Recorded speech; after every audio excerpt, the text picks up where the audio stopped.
God, we ask you to grant to each one of us today light and truth. That you would feed our hearts and feed our spirits with your word. For you are the bread of life. We pray in Jesus' name. Amen. I want you to use your imagination a little bit this morning and imagine something. If you can make a little picture in your mind. Let's say that you are downtown Windsor one day, and there's a big commotion where you are. You're right downtown.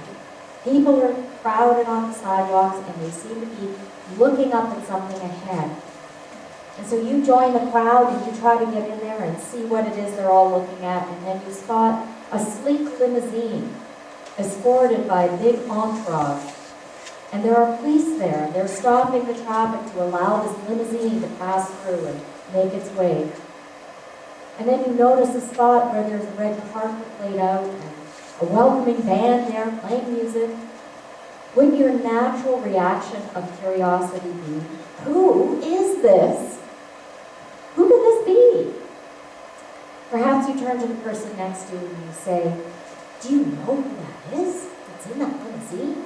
Who is that that's coming? It must be somebody important. It must be someone famous, you think. And so you wait as the limo pulls up. Of course, the windows are all dark, so you can't see who that is in there. And then the person steps out, and the photographers are crowded around and taking their pictures, everybody wanting to get that first shot. And many people are asking the question, who is it? Who is it? Maybe it's a sports figure. Maybe it's a political personage. Maybe it's a movie star. Maybe it's royalty. Whoever it is, all eyes are looking and drawn to that person. And all around are curious to know. And now I'll just let your imagination fill in who it is for each of you. But I drew this picture to help us to see the scene 2,000 years ago. A very similar kind of scene, albeit no limousines at that time. And the place is Jerusalem. Just outside of Jerusalem on the main highway that leads into the city.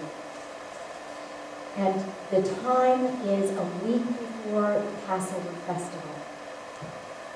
And many, many people are gathered in Jerusalem at that time to join together for the Passover festival, the big, one of the biggest festivals in the Jewish calendar.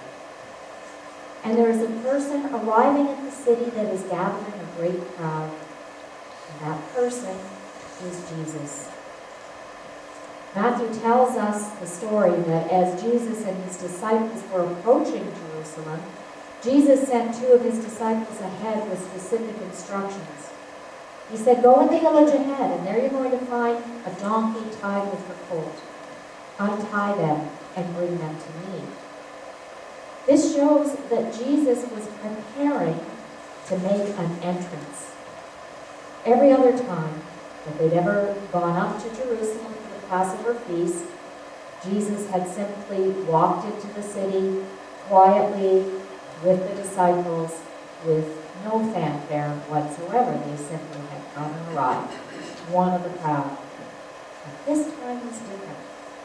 This time he sent his disciples ahead to go and get a donkey and her colt that had been prepared. And Matthew tells us that it was done to fulfill the prophecy of Zechariah. Say to the daughter of Zion, see, your king comes to you, gentle, riding on a donkey, on a colt, the foal of a donkey. So Jesus was making an entrance. And he was making a kingly entrance. The disciples went and did as he said. They brought the donkeys to him, and they placed their cloaks on them, and Jesus sat upon them. A very large crowd was gathered there, and people just joined in the whole spirit of the thing, and began to cut down palm branches, and to wave them in the air, shouting, Hosanna, Son of David! Blessed is the one who comes in the name of the Lord. Hosanna in the highest. And the excitement rose to a higher level. They laid their cloaks on the street. They laid the palm branches on the road. And this quiet, started out quiet, getting louder, getting more exuberant, procession made its way into the city. The crowds joined together to shout greetings to Jesus, and more people were drawn as they heard the shouts of the greetings and the excitement.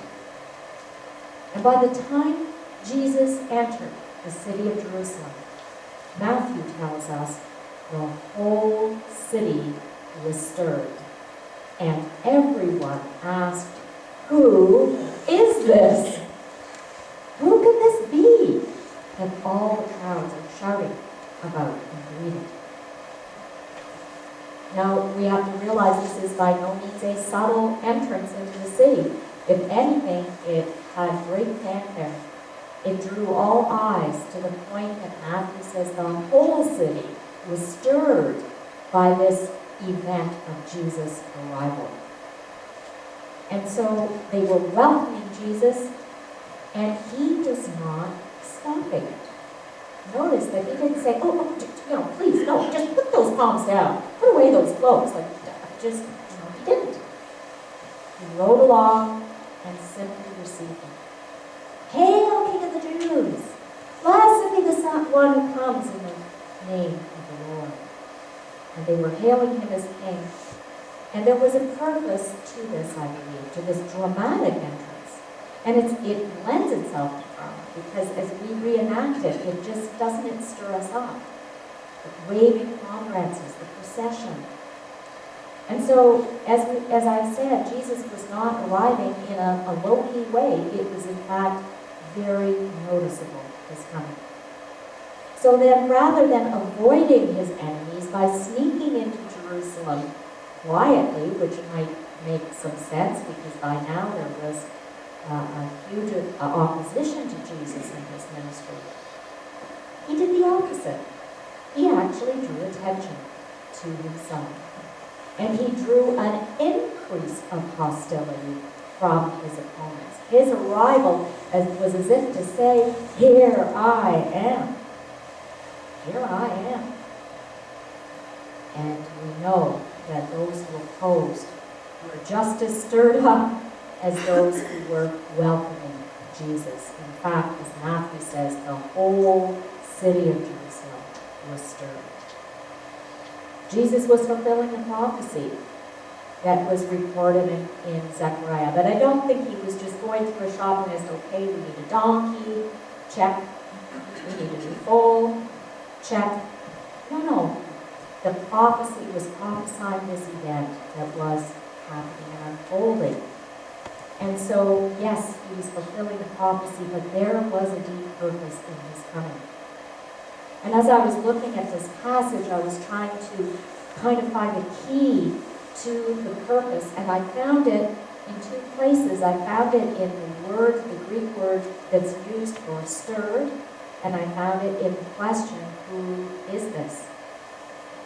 So the Greek word that is used there is seal, and it is translated to stir or to move. Some of the translations say the whole city was moved. And that same verb is used when they say Jesus was moved with compassion. So you can see it's an emotional stirring.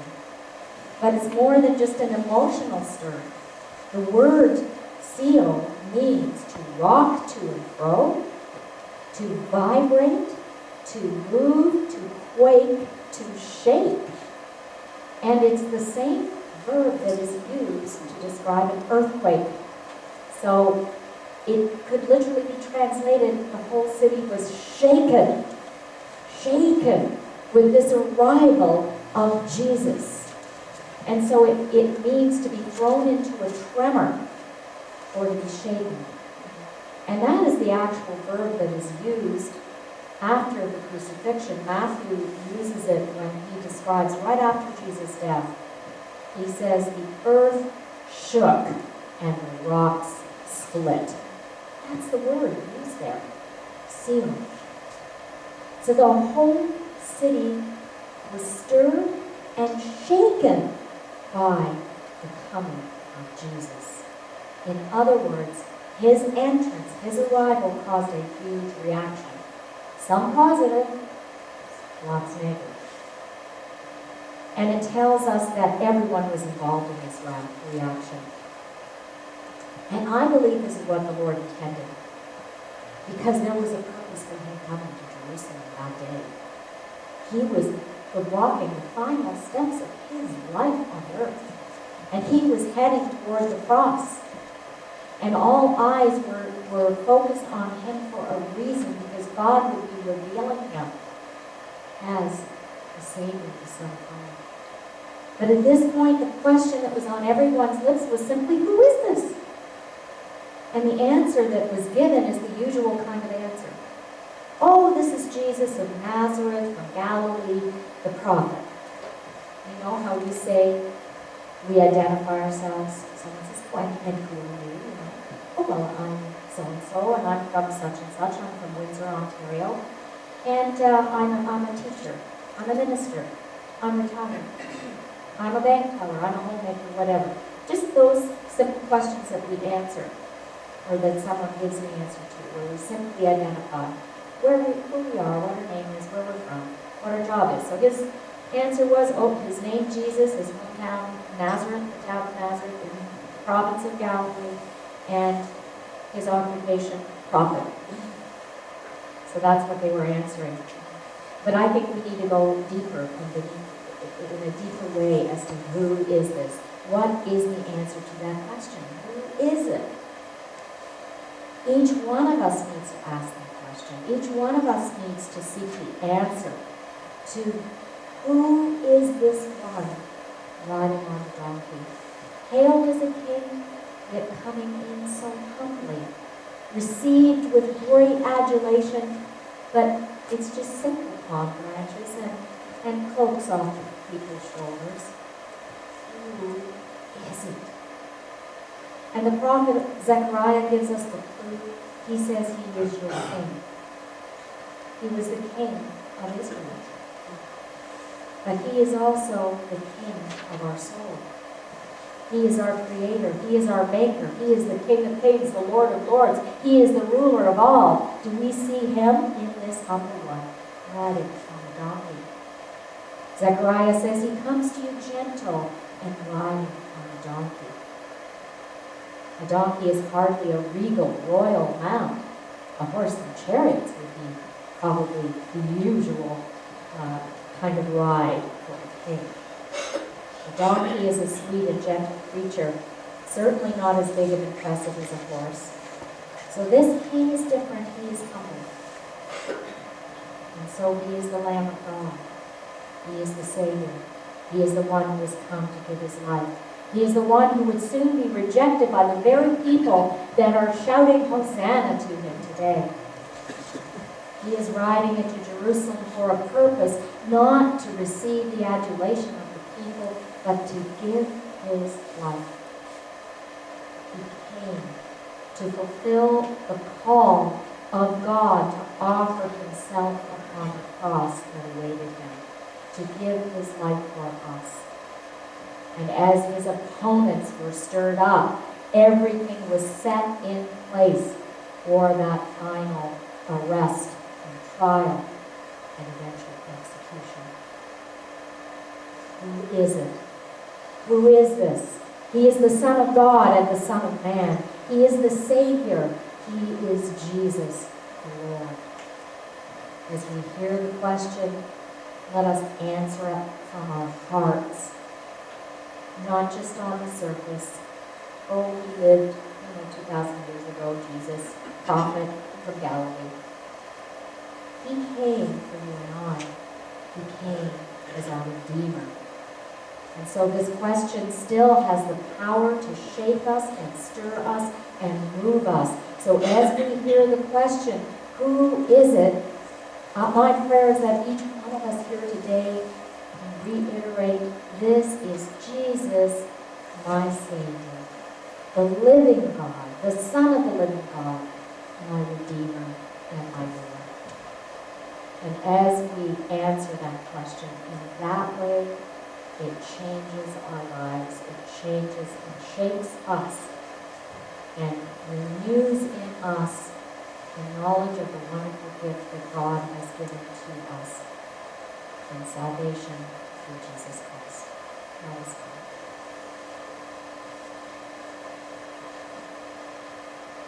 Lord, you are so humble. You simply await our answer to your call. And as you come riding by in our lives, Lord, we look up to you and we say, who is it? And as we receive your love, as we receive your care, your forgiveness, as we receive what you have done for us upon the cross, you become our King, the King of our lives and our hearts.